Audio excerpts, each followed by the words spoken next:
He estado dando clases en SICAJU de razonamiento probatorio y uno se da cuenta del daño que puede hacer una mala doctrina. ¿Por qué los libros que aprobó la Suprema Corte de Justicia de la Nación, que fueron redactados por Girona, no son recomendables? Lógicamente que hay una filosofía del derecho muy importante, hay un debate importante, hay una serie de temas importantes. Me parece que los abogados tenemos que aprender a escuchar el discurso filosófico. Y es muy importante que en la filosofía del derecho podamos descubrir razones. Pero no podemos ofrecer nosotros un libro de razonamiento probatorio inspirado en la legislación argentina para una legislación tan compleja y tan valiosa como la reforma constitucional mexicana, que, distinto a la mayoría de los estados americanos, no partió de una reforma de la ley, esto es, sin filosofía, sino que partió de una reforma constitucional. Aquí tenemos que respetar mucho. Cuando una norma secundaria parte de una reforma constitucional con una filosofía constitucional, tenemos que respetar. Y tenemos que respetar, lógicamente, hablando de la Constitución y de los valores que por principio la Constitución ha fijado, y lógicamente la ley que surge de esa Constitución. Por ejemplo, nosotros podríamos decir que algunas normas del Código Nacional de Procedimientos Penales del 2014-2016 no son coherentes con la reforma constitucional del 2008. Es muy importante.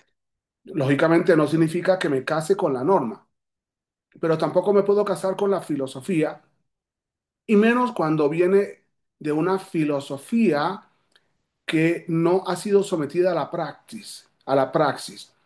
Uno de los temas más complejos cuando los juristas de Girona vinieron a México a viajar pagados por la Suprema Corte de Justicia por todo el país, presentando los libros sobre razonamiento probatorio, empezamos a descubrir los abogados que los expertos no sabían contestar preguntas del proceso penal mexicano, del proceso penal acusatorio, del proceso penal de la reforma del 2008 y las diferencias que hay entre el proceso penal norteamericano, el proceso penal español, que es bastante antiguo, y el proceso penal mexicano. Esto era un tema muy importante.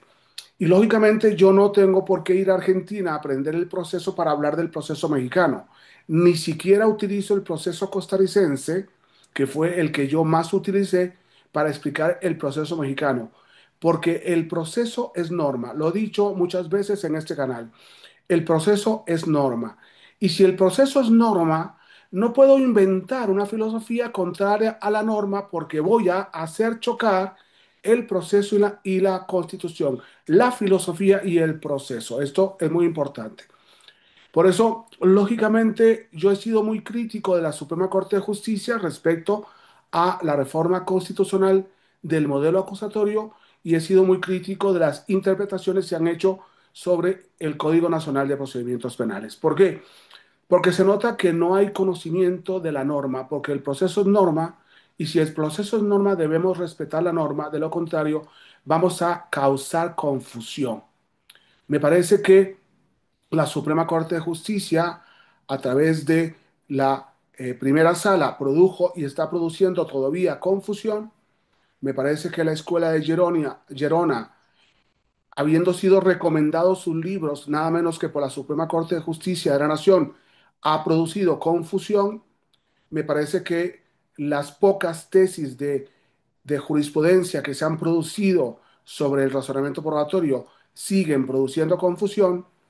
Y lógicamente, como decía alguna vez yo acá, tampoco se puede usar el razonamiento probatorio como se está utilizando como una muletilla.